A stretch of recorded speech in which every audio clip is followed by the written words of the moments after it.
Crowds do not think. They react. They do not weigh, they echo. They are not bound by reason, but by contagion. A single spark, a single gesture, a single word, uttered with enough force, can set thousands into motion. Those who pretend otherwise blind themselves to the simplicity of command. The ruler who understands this knows that power is not seized in the mind of the individual, but in the pulse of the collective. To master the crowd, one does not appeal to intellect. One appeals to the nerves. Symbols speak louder than logic, rituals bind tighter than truth, and the illusion of unity commands more loyalty than any solitary conviction. Fear is the most reliable conductor of crowds. It unites enemies, dissolves doubts, and sharpens obedience. Offer them an enemy, visible or invisible, and they will march where you direct, even if the path leads into fire. Hope, too, has its place, but hope must be vague, a horizon that never arrives. Fear delivers action now, hope delays rebellion until tomorrow. Loyalty is never natural. It is manufactured, engineered by appearances, by gestures of strength, by calculated rewards and punishments. A ruler who trusts in spontaneous devotion is already a corpse in waiting. Control is maintained by alternating reassurance with menace, so the crowd feels both protected and endangered, never fully secure. Betrayal is inevitable, for individuals within the crowd will seek to rise above it. This is no tragedy, it is nature. Anticipate it, use it, transform betrayal into spectacle. A single public punishment instructs more than 1,000 private rewards. Mercy has its moment, but terror leaves deeper marks. Crowds crave theater. They want to be deceived, for deception spares them the burden of thought. A ruler does not tell them truth. A ruler gives them a story in which they can lose themselves. Truth without ornament is ignored. Illusion wrapped in grandeur becomes sacred. To govern is not to lecture, but to stage. Control requires patience. Impulses move the crowd, but strategy tames it. You must know when to ignite passion and when to cool it. Too much fervor and it turns against you. Too little and it drifts into apathy. The art is in balance, like a general who advances not when the troops are ready, but when the enemy is weakest. Ambition fuels rulers, but ambition alone consumes them. What preserves power is the cold acceptance that the crowd will never love you as they claim. They will cheer today and condemn tomorrow, worship in the morning and curse by nightfall. Their voice is wind, their loyalty is tide, their memory is dust. Thus the wise ruler does not seek permanence in their affection, but permanence in control. Build institutions that bind them, rituals that shape them, fears that haunt them, myths that enthrall them. Leave them too entangled in your web to imagine life without it. This is the truth they don't want you to know. Crowds are not governed by wisdom, but by forces older than thought, fear, hunger, envy, pride. To control them is not sorcery, but the patient use of human nature against itself. And the ruler who sees this clearly, without illusion, commands not only the crowd, but fate itself. The crowd is restless because it is shapeless, and what is shapeless must cling to a form given from outside. It does not know where it goes until someone points the way, and once pointed, it rushes without pause, without reflection, believing the path was its own choice. The skilled ruler does not resist this nature, but bends it, guiding it with subtle hands, as a rider guides a horse with reins so light they appear invisible. Appearances of choice must always be maintained, for the crowd loves the illusion of freedom while begging for direction. Control lies in rhythm, not chaos. Disorder frightens the masses, yet too much order suffocates them. Thus, the ruler must alternate between allowing disarray and imposing structure, so that the people mistake necessity for generosity and coercion for stability. The pendulum becomes the heartbeat of power, never still, never final, always moving between fear and reassurance. The ruler cannot afford to speak in many voices, for the crowd despises complexity. They want clarity, even if it is false, certainty, even if it is hollow. The wise leader reduces 1,000 tangled realities into one clean narrative, repeated until it becomes indistinguishable from truth. Complexity is the domain of the few, simplicity is the currency of the many. And it is simplicity that moves armies, wins elections, and consolidates empires. The crowd remembers spectacles, not facts. What is written in books fades, but what is acted on a stage or broadcast across screens burns itself into their memory. Power belongs not to the most correct, but to the most theatrical. The ruler who grasps this uses ritual, ceremony, and performance, not as decoration, but as weapons sharper than steel. Applause becomes consent, and silence becomes submission. Those who lead must never underestimate envy, for envy corrodes more swiftly than hate. The people do not resent their own suffering as much as they resent the sight of others escaping it. A ruler who flaunts wealth will be despised. A ruler who cloaks power in modest gestures will be tolerated. Envy cannot be eliminated, but it can be directed away from the throne and toward convenient scapegoats. Thus, the flames are fed, but never at the foot of the ruler's own seat. Ambition in the crowd is dangerous if left unfocused. Every individual carries the seed of self-importance, and if they are not given outlets to exhaust it, they will aim it against the structure itself. Bread, festivals, causes, and rivalries are tools to drain their ambition into channels that do not threaten the center. The wise ruler allows the people victories that matter little, so they never think to challenge the victories that matter most. The tragedy of power is not in its cruelty, but in its necessity. To govern is to dirty one's hands, to act where others refuse, to make decisions that will always breed resentment. The ruler who hesitates for virtue will be devoured by those who do not hesitate. Thus, necessity is the higher law. It excuses what would otherwise be condemned, and it forgives nothing to those who fail to obey it. Every ruler, no matter how beloved, will one day face betrayal. This must never come as surprise, for betrayal is as natural to politics as gravity is to the earth. Friends betray for gain, enemies for revenge, allies for opportunity. To be betrayed is not failure, to be unprepared for it, island. Therefore, the ruler survives not by eliminating betrayal, but by anticipating it, making examples of it, and ensuring that fear outweighs the lure of treachery. Power endures not in the words of rulers, but in the structures they leave behind. A man may die, but a system can persist for centuries if it is built upon fear, ritual, and necessity. The ruler must always build beyond the span of his own life, crafting mechanisms that will move without him, ensuring that even in absence his shadow governs. The crowd must never believe they can live without the order imposed, for once they do, the edifice crumbles. And so the art of rule is not a mystery.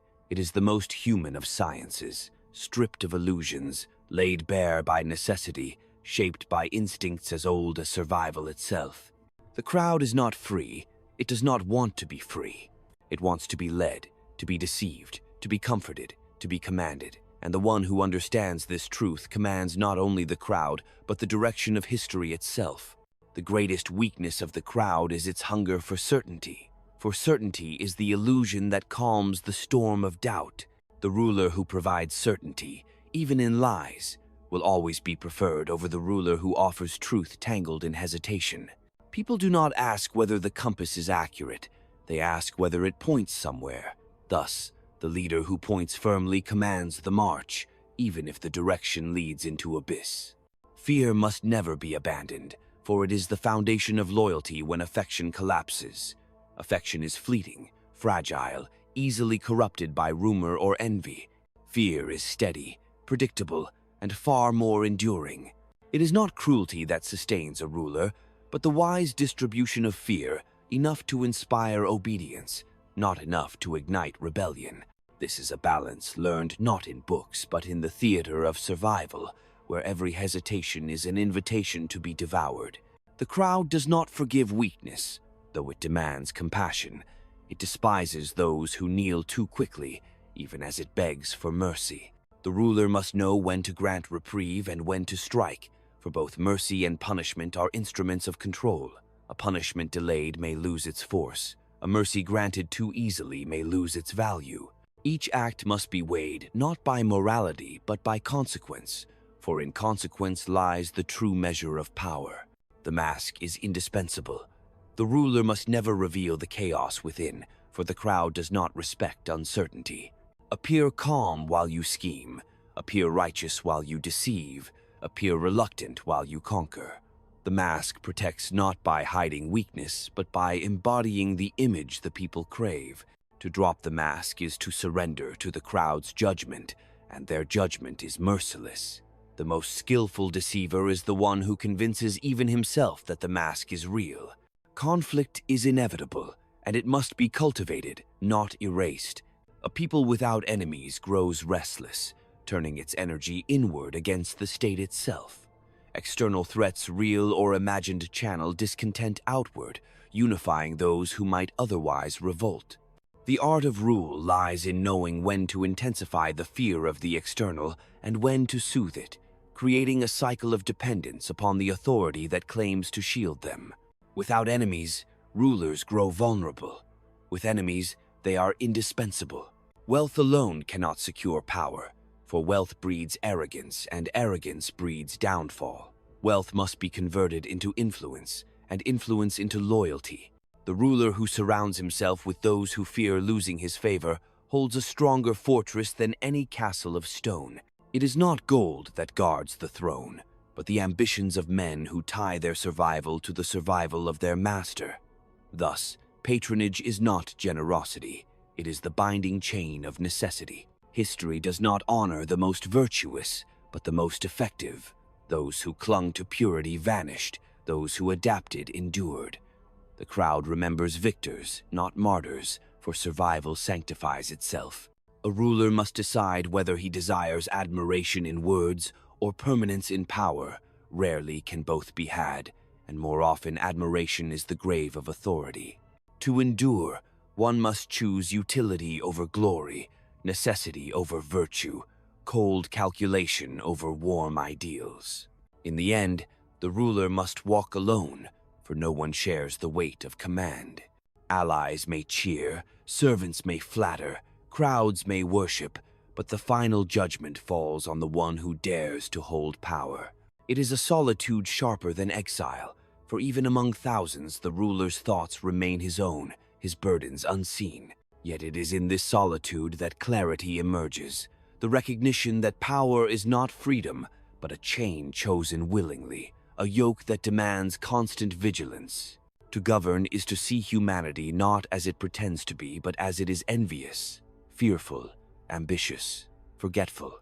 To shape these instincts into obedience is the true art, the art concealed from the many, whispered only among those who dare to command. This is the secret they do not want revealed. The crowd is not free, it has never been free, it will never be free. It is a sea waiting for a hand to carve its waves into direction.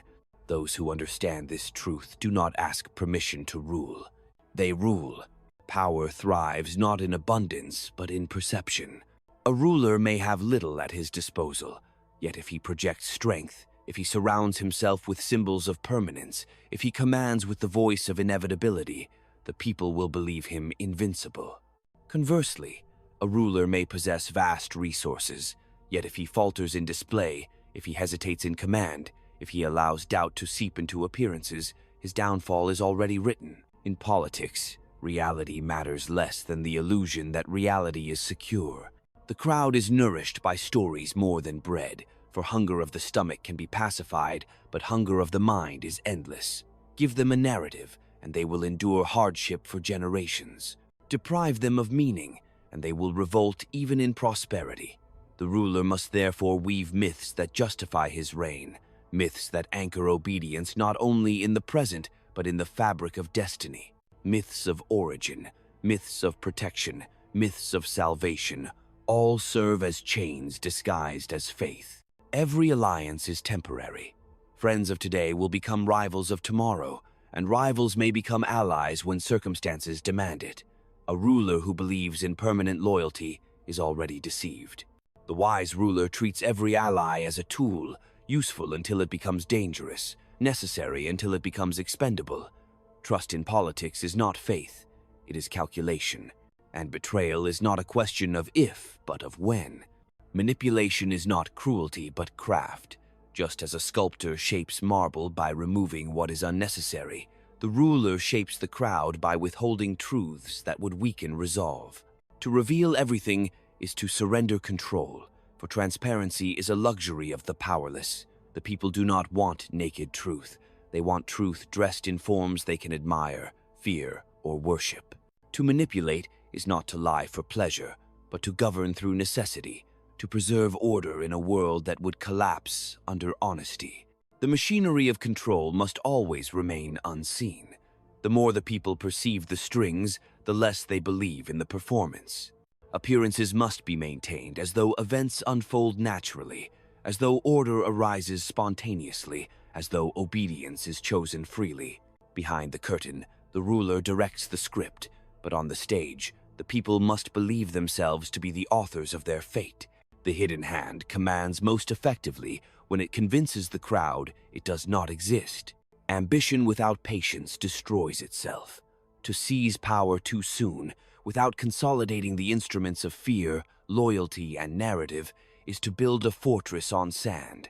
The wise ruler knows that time itself is a weapon, that delay can be as deadly as action. Waiting for the moment when the enemy is unguarded, when the people are desperate, when allies have no choice but to submit, this patience transforms ambition into inevitability.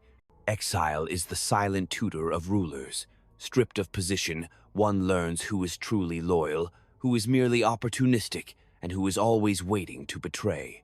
Exile exposes the fragility of appearances, the fickleness of the crowd, the cruelty of fortune.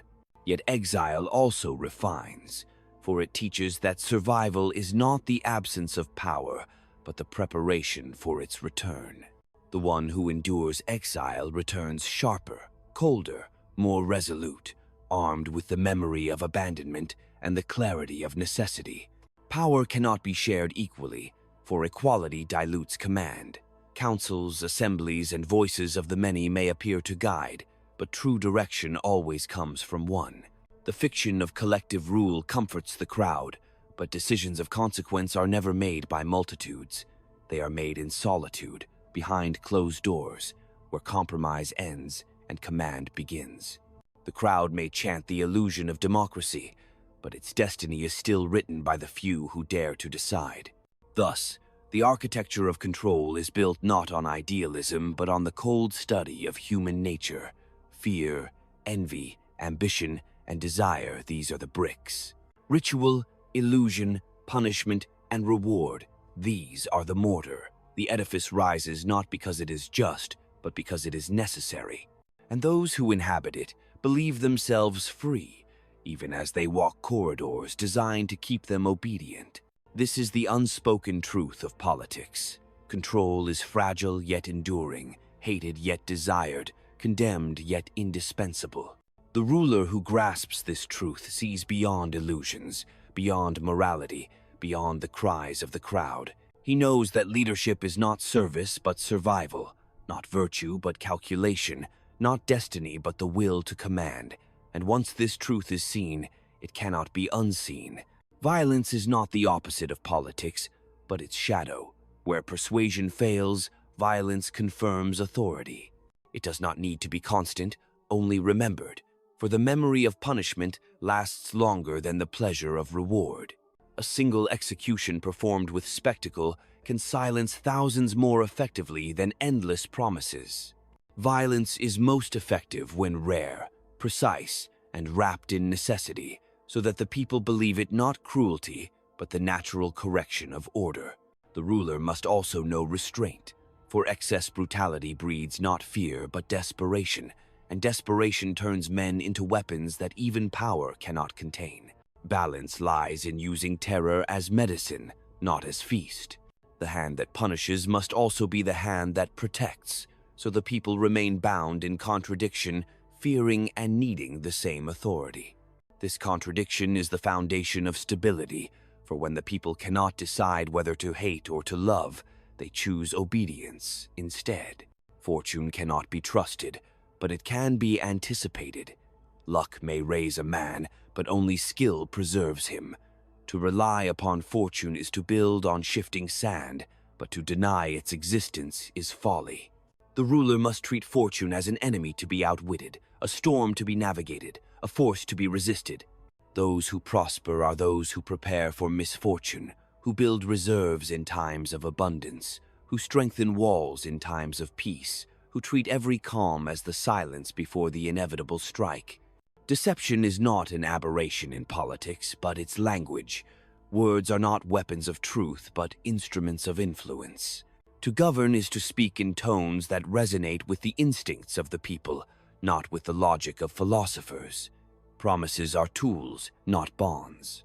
Oaths are performances, not chains. The ruler must understand that words are not to be believed, but to be used, not to reveal, but to conceal, not to bind himself, but to bind others. Ruthlessness must never be confused with recklessness. The reckless man destroys himself by excess. The ruthless man endures by discipline. To be ruthless is to cut swiftly where hesitation breeds danger, to remove threats before they mature, to act decisively even when others waver. It is not the love of cruelty, but the recognition that in politics, hesitation is the most fatal indulgence. Those who act with ruthless clarity survive, while those who cling to hesitation become lessons for their successors. Every ruler is both actor and audience, for he must observe himself as carefully as he observes the crowd. He must know when his gestures inspire fear, when his silence commands respect, when his presence alone creates loyalty. The stage of power is unforgiving. A stumble may appear weakness, a pause may appear doubt, a misstep may invite rebellion. Thus, the ruler must practice his own performance as relentlessly as he crafts the performance of the people. The people speak of justice, but what they desire is order. They endure injustice daily if it preserves their safety, but they revolt when disorder threatens their sleep. Justice is a word rulers use to cloak necessity, a banner waved to legitimize decisions already determined by survival. The wise ruler does not seek justice for its own sake, but uses it as mask and instrument. For in the realm of power, justice is not truth but utility. History itself is a weapon. Control of memory shapes control of destiny. What is forgotten can no longer inspire rebellion.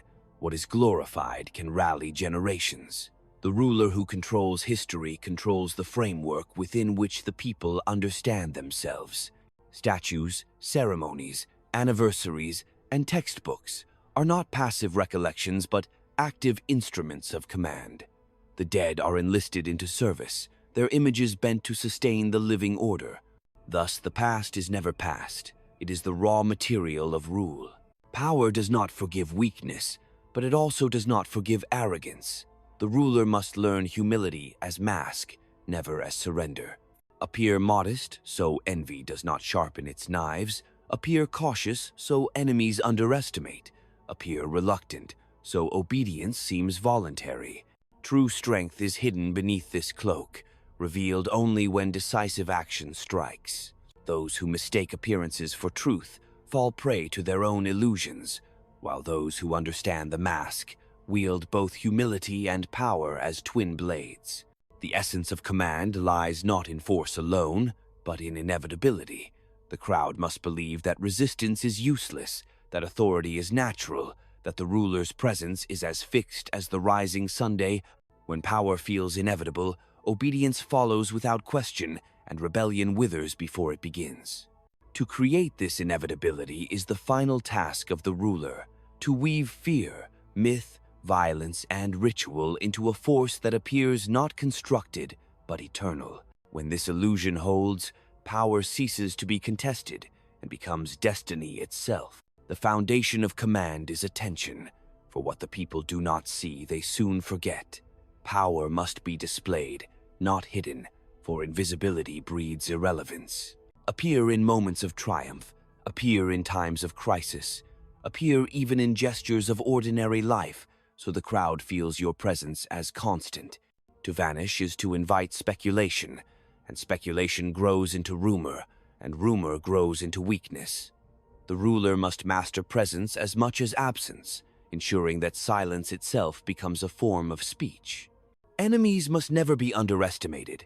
even when they seem small or insignificant. A single whisper can erode the pillars of authority if left unchecked.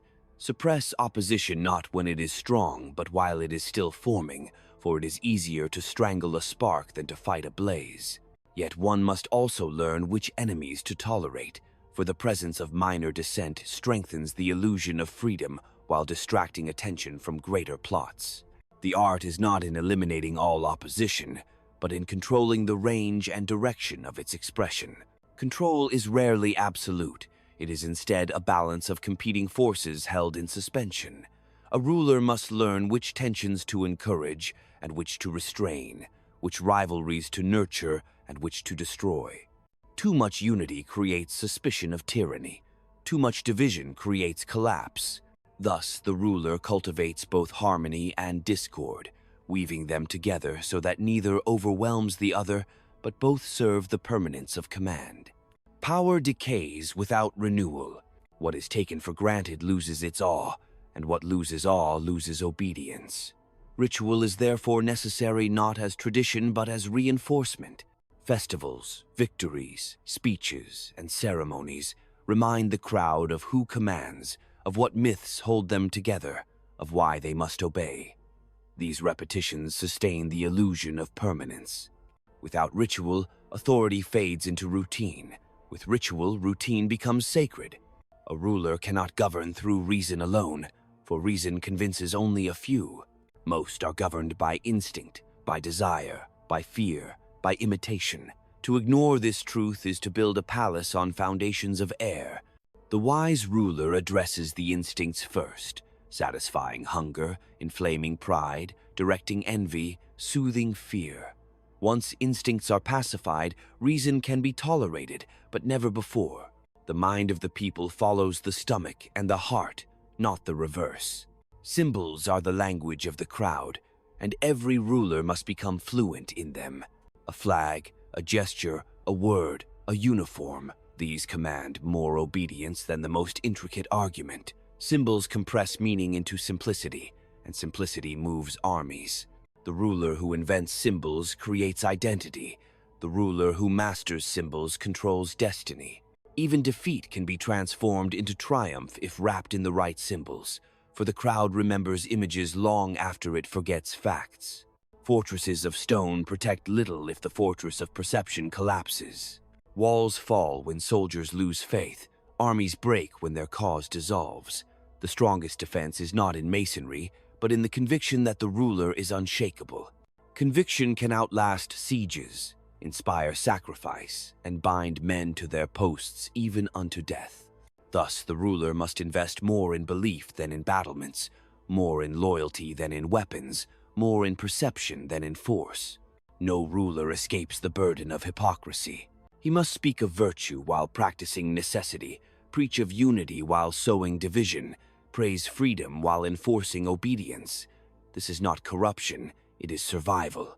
The crowd does not require consistency, only reassurance. They will forgive contradictions if given spectacle, forget hypocrisy if granted stability, ignore deceit if supplied with myths. Hypocrisy is not a failing of rulers, but the foundation of rule itself. To endure is greater than to conquer, for conquest is momentary, but endurance is eternal. Many seize power in flashes of violence or fortune, but few preserve it beyond the moment. Endurance demands foresight, patience, cruelty tempered by mercy, deception blended with truth, spectacle sustained by silence. Endurance is the true test of rule, for history remembers not those who merely seized power, but those who shaped generations under its weight. In the end, politics is not the triumph of ideals, but the choreography of necessity. The ruler stands at the center of forces he cannot fully control, yet by skill he bends them into patterns that appear deliberate. His art lies not in eliminating chaos, but in arranging it, not in erasing human weakness, but in directing it. The crowd sees order where there is only design, stability where there is only balance, destiny where there is only will. And this, above all, is the secret of command, that what seems inevitable is always constructed, and what is constructed must be maintained with vigilance until the last breath. Obedience is strongest when it feels voluntary, and the ruler must master the craft of making submission appear as choice. The people must believe they participate in their own subjugation, that they endorse the very chains that bind them. This is achieved by granting them gestures of influence, minor decisions, trivial victories, symbolic freedoms, while reserving all matters of true consequence for the center of command. In this way, they exhaust their energy in illusions of power, while the real levers remain untouched. The crowd hungers for leaders who mirror their desires, not those who challenge them with truth, to reflect their fears, to echo their prejudices, to embody their hopes. This is the language that secures devotion. The ruler who tries to elevate the people beyond themselves will be rejected, but the one who amplifies what already dwells in their hearts will be embraced as savior. This is why appearances outweigh substance. The ruler must become the mask the people long to wear. Fate favors the bold, yet boldness without calculation is suicide. A ruler must know when to strike and when to wait, when to feign weakness and when to display strength, when to gamble and when to retreat. Boldness is not recklessness, but timing sharpened into action. Fortune bends to those who impose will upon it, but she destroys those who rush at her blindly. The true master of power advances like a predator, silent, patient, certain, and when the moment comes, he devours without hesitation.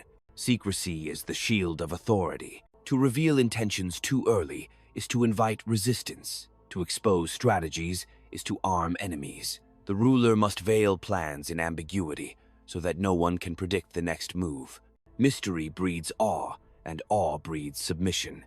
The unknown inspires more fear than the known, and thus secrecy is not weakness but a form of strength. Let the people guess, let rivals wonder, let allies remain uncertain, for in uncertainty lies control. The ruler must also master sacrifice, for no power is secured without loss. Allies must be discarded when they grow dangerous, promises broken when they become burdens, principles abandoned when they threaten survival. The crowd calls this betrayal, but it is necessity. Better to sacrifice a limb than to lose the body. Better to abandon a friend than to surrender the throne. The ruler who hesitates to sacrifice will soon find himself sacrificed by others. Control of speech is control of thought. What words the people are allowed to hear, what ideas they are permitted to discuss, what stories they are encouraged to repeat, these shape the boundaries of their imagination. To govern language is to govern reality, for men rarely think beyond the terms they possess. Censorship is not merely prohibition but construction, building the very framework within which obedience appears natural. Thus, whoever shapes words shapes destiny. Power is tested not in times of peace, but in times of crisis. Calm waters conceal weakness, but storms expose it. The ruler who survives crisis emerges stronger, sanctified by necessity, clothed in the legitimacy of survival. Yet the ruler who falters, even once, finds his authority eroded beyond repair. Crisis is both danger and opportunity, and only those with clarity of will can transform it into a stage upon which their permanence is confirmed. The crowd despises contradictions in others, but tolerates them in power if cloaked with confidence. To be uncertain is fatal. To be wrong yet decisive is forgivable. The people do not demand infallibility, only consistency in appearance. They will excuse failures if convinced they are part of a larger design, but they will never forgive the image of hesitation. Thus, the ruler must act always as if guided by certainty, for the crowd cannot distinguish between conviction and illusion when both are performed with force. The nature of man does not change, and therein lies the ruler's advantage.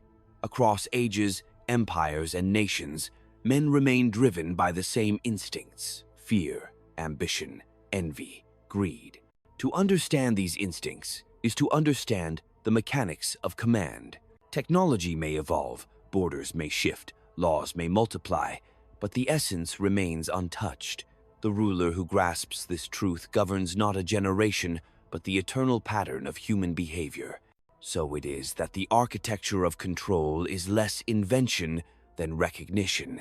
It is not built from fantasies of justice or dreams of equality, but from the raw materials of human nature.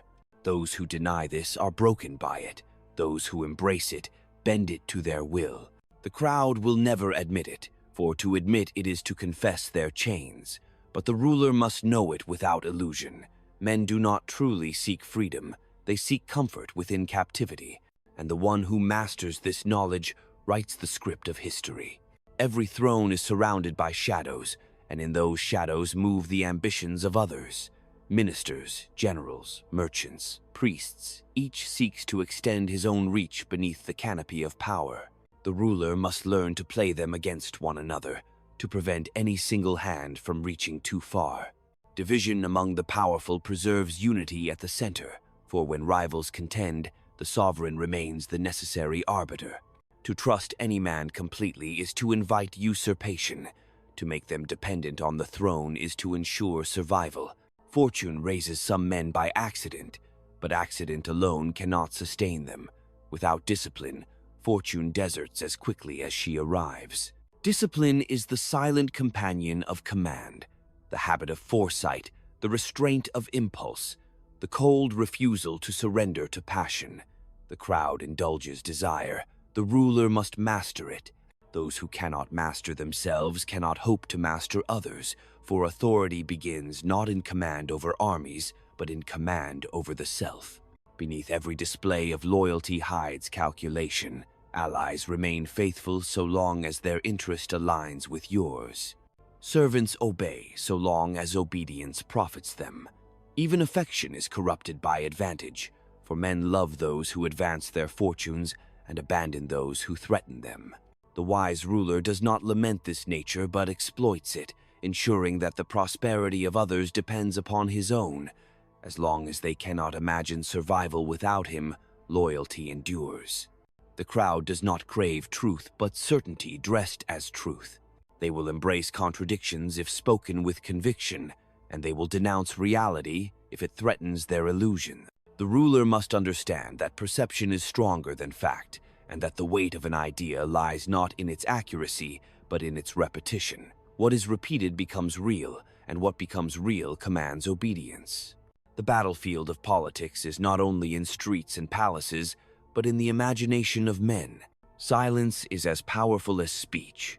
To say nothing at the right moment can terrify more than 1,000 proclamations. Uncertainty breeds caution, and caution preserves authority. The ruler who speaks endlessly dissipates his power. The ruler who measures his words multiplies their weight. Each silence must be deliberate, each utterance calculated, each gesture designed to suggest that more lies hidden than revealed. In this way, the sovereign becomes not merely a man, but a mystery, and mystery is half of dominion. The cycle of power is endless. Rise, consolidation, decline, collapse, every order moves through these stages. The ruler cannot stop the cycle, but he can extend it, stretch it, slow its decay.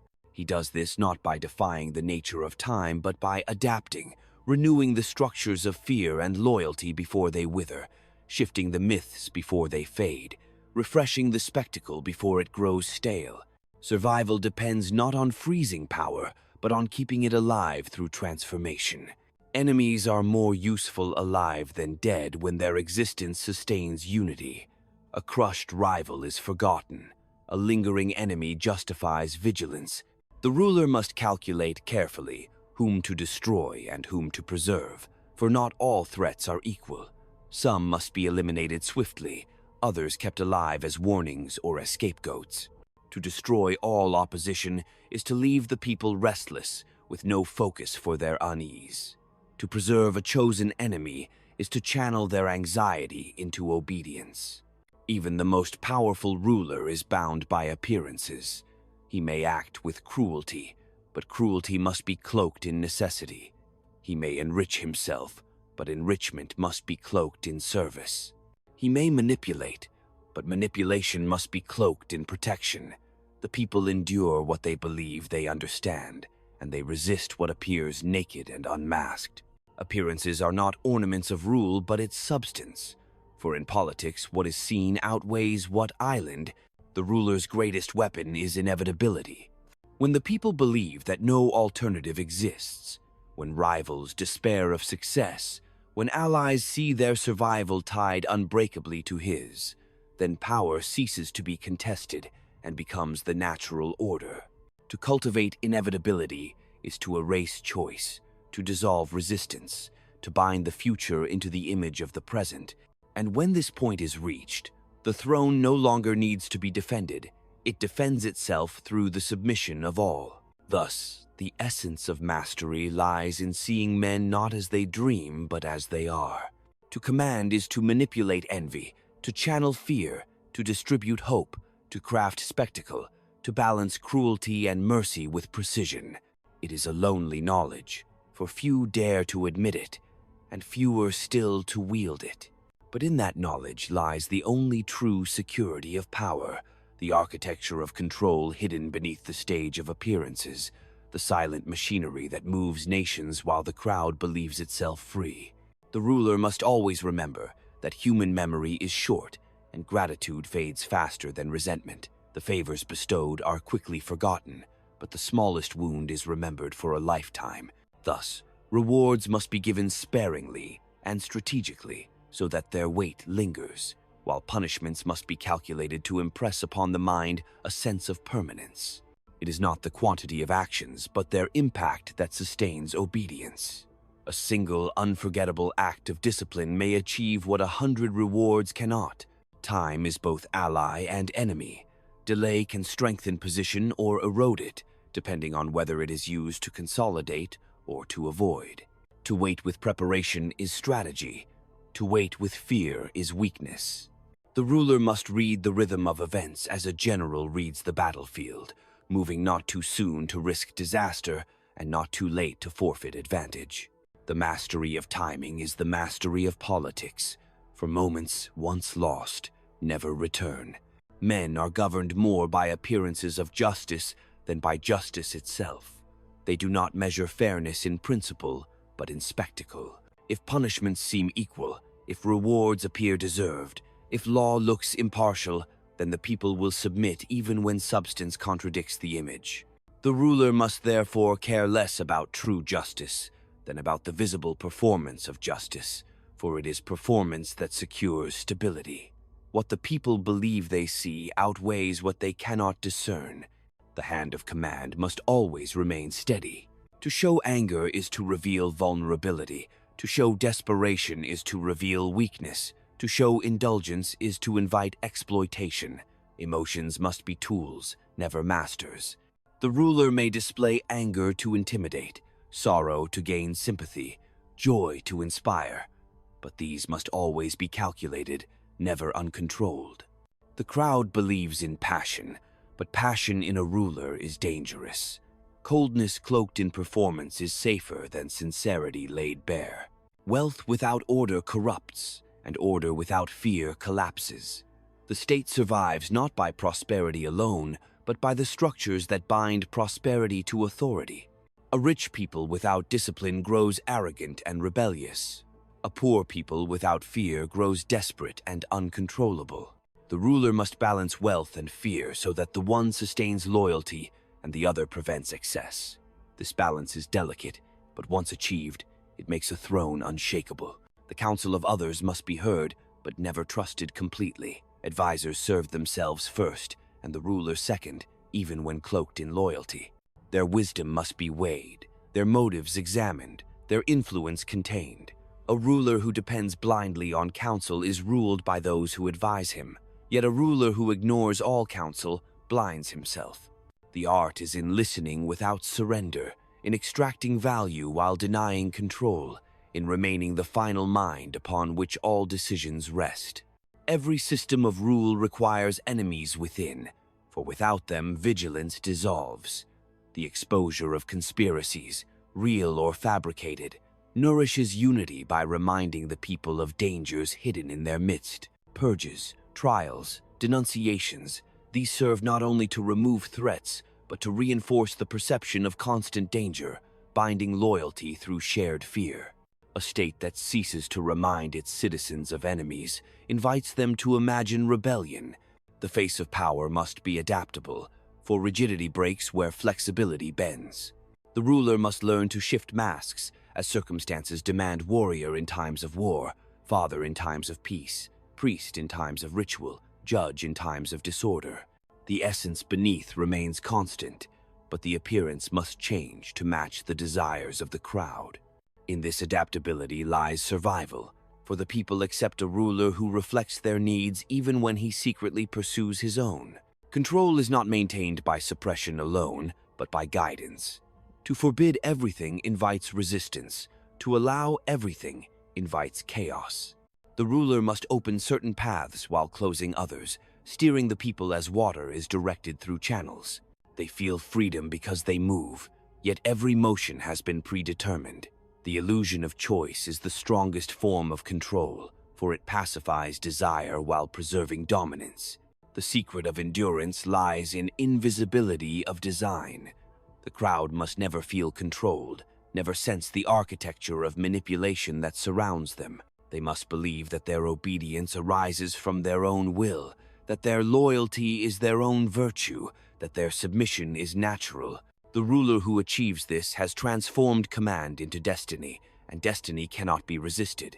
In this lies the perfection of power, when rule no longer feels imposed but inevitable. The fragility of power lies not in the strength of enemies, but in the complacency of rulers. The moment a sovereign believes his position secure, he begins to loosen his vigilance, and it is in that instant the ground shifts beneath him. Power is not a throne upon which one rests, but a blade upon which one balances, requiring constant awareness, constant recalibration, constant readiness to strike or retreat. To forget this is to invite downfall not from rivals alone, but from the silent erosion of one's own authority. The people are drawn to strength because it spares them from doubt. They will endure hardship under a ruler who appears unbreakable, yet they will abandon the most generous sovereign if he falters. Weakness breeds contempt, and contempt breeds conspiracy. Better to be feared for strength than pitied for weakness, for fear sustains obedience even when affection dissolves. The ruler must project inevitability, not only through action but through posture, through gesture, through the quiet force of presence. Hope is a useful tether, but it must never be allowed to reach fulfillment. The crowd must always see salvation on the horizon, close enough to walk toward, but distant enough never to arrive. When hope is achieved, expectations rise higher, and dissatisfaction follows swiftly.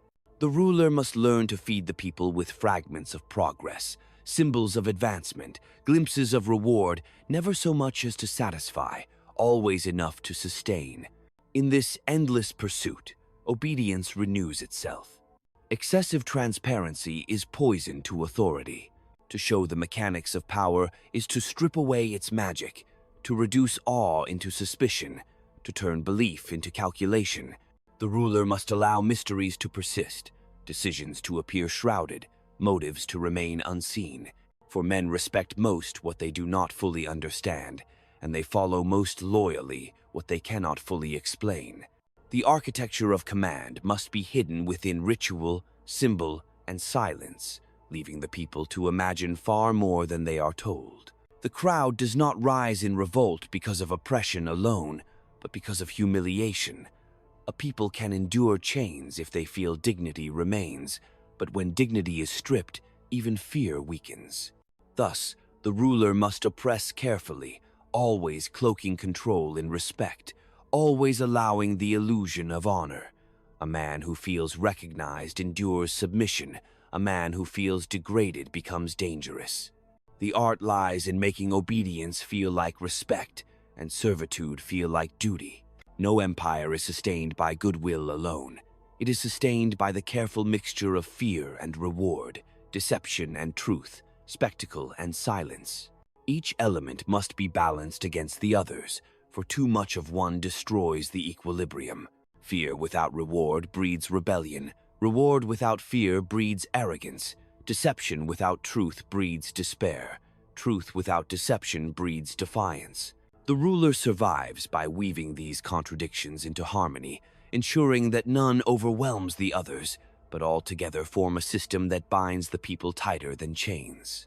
The ruler must recognize that betrayal often comes not from enemies, but from those closest, for proximity to power breeds both ambition and envy. The trusted minister, the loyal general, the lifelong ally, these are the ones who most often covet the throne. To prevent this, the sovereign must rotate favors, prevent any single figure from growing indispensable, and ensure that all rivals compete for his approval rather than conspire against him. Divide those around you, and you multiply your own security. Even mercy, when used, must serve strategy. To forgive an enemy is to bind him with obligation, but to forgive too freely is to appear weak. Mercy is most powerful when unexpected, when it seems a gift rather than a habit, when it is extended to one and denied to another, so that both fear and gratitude grow together. The ruler who knows when to be merciful wields two weapons at once, the loyalty of those spared and the fear of those still vulnerable. The crowd demands myths larger than life, for myths allow them to make sense of their submission. They will see the ruler as chosen by destiny, protected by providence, endowed with qualities beyond the human.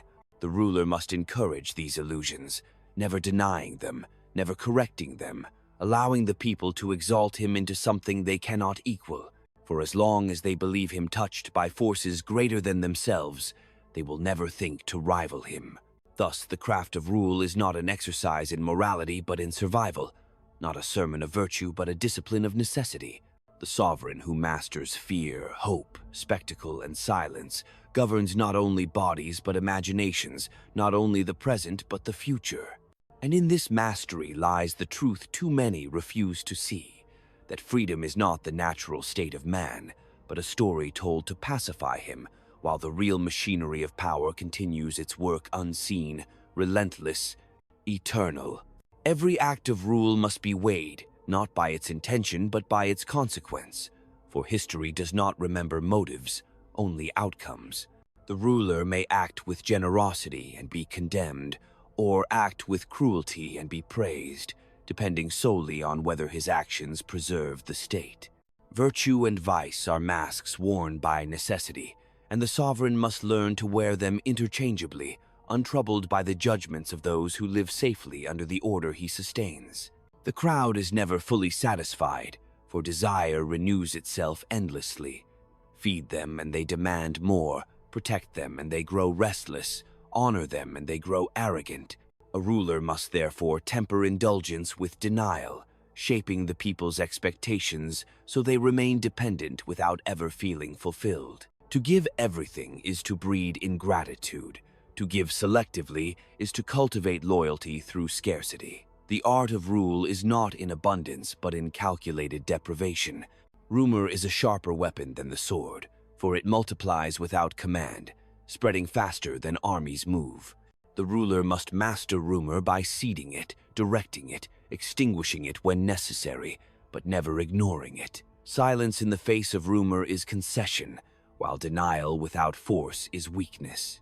The wise ruler uses rumor as smoke to conceal intentions, as fire to burn rivals, as wind to carry myths.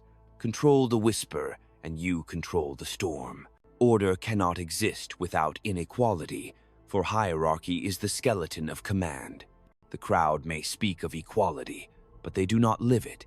They crave leaders, heroes, figures to follow, scapegoats to despise. Equality dissolves into chaos. Hierarchy channels chaos into obedience. Thus the ruler must never surrender to the illusion of leveling all men, but must instead arrange them into ranks, granting each a place, a function, a role. When men know their station, they remain contained.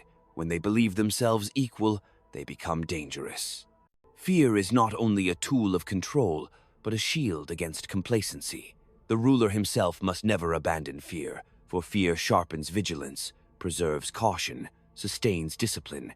To live without fear is to invite blindness, and blindness is the prelude to ruin. A sovereign who fears nothing sees nothing, while one who fears wisely perceives threats before they emerge. Thus, fear is not weakness, but survival, the silent companion of every enduring throne. Religion, belief, ideology. These are instruments as necessary as armies, for they provide the language through which obedience becomes sacred. A people who believe their submission is divine will endure burdens no army could enforce. The ruler must therefore protect faith not as truth but as function, for it binds the crowd with invisible chains stronger than steel. To dismiss belief is folly. To direct it is mastery. The enemy within is always more dangerous than the enemy without, for the internal traitor wears the mask of loyalty until the moment of betrayal. The ruler must constantly test, probe, and unsettle those closest, ensuring that none grow too comfortable in their proximity to power. Suspicion must never sleep, for complacency at the center of command is the opening through which daggers strike. Trust must be rationed like gold, and even then alloyed with doubt. Rebellion does not begin with weapons, but with words. Before swords are drawn, conversations change, whispers spread, hopes take shape. The ruler who listens carefully to the tone of the people hears the storm long before it breaks. To act early is to suffocate rebellion in the womb. To act late is to wrestle a beast already awake. The survival of power depends less on force than on foresight, on detecting unrest before it crystallizes into action. The ruler must always stand apart, for familiarity diminishes awe. The people may cheer a sovereign who mingles too freely, but they will not fear him, and without fear, respect erodes. Distance creates mystery, and mystery sustains power. Appear among the people rarely, and always in triumph, always in spectacle, always in control. Let them see enough to worship, but never enough to understand. The less they know of the ruler's true nature, the more they will imagine, and imagination is the most useful servant of authority. Thus, the architecture of command is built upon illusions crafted into necessity, appearances hardened into permanence, fear tempered into loyalty. The ruler does not govern men as they wish to be, but as they are, driven by hunger, vanity, envy, and pride. To confront this truth without illusion is to hold the key to survival. And those who hold that key do not merely rule, they shape the course of history, bending it to their will while the crowd mistakes their chains for destiny. And so the path of rule is not illuminated by virtue, nor guided by hope, but carved by necessity and sharpened by will. To command is to walk through solitude surrounded by multitudes, to carry burdens invisible to those who cheer and curse alike, to impose order upon a world that resists it at every turn. The sovereign must see men as clay, soft and malleable, shaped by fear, bound by ritual, enthralled by myth, never free of the instincts that betray them. To govern is not to liberate them from these instincts, but to harness them, to direct them, to transform weakness into structure and chaos into permanence. The end of every reign comes, for no throne escapes time, but the measure of power lies not in its duration, but in the depth of its imprint. Those who ruled with illusions of virtue vanish in silence, forgotten by the same crowd that once adored them.